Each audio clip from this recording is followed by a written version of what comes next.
The moon affects the tides of the water.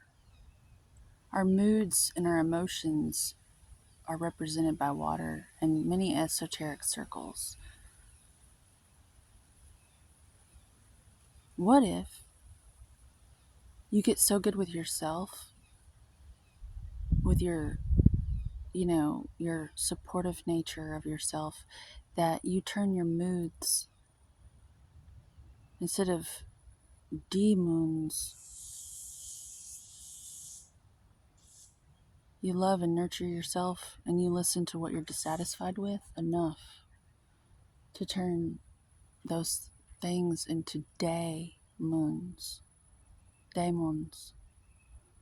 to where you shed light on these moods, these moon cycles, these energies, these emotions, to where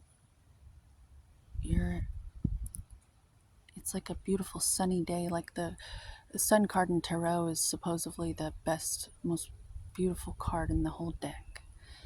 The sun card, and it's day moons.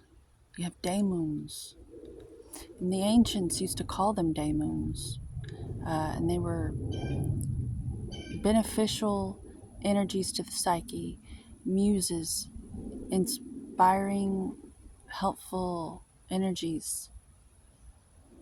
And I think we can come back to that now. When we change the way we look at things, the things we look at change. And I think it's only a matter of time before we start to see things a little bit differently and start to see these energies as allies again. Allies within. Are you an alien? I'm an alien. I'm an ally in.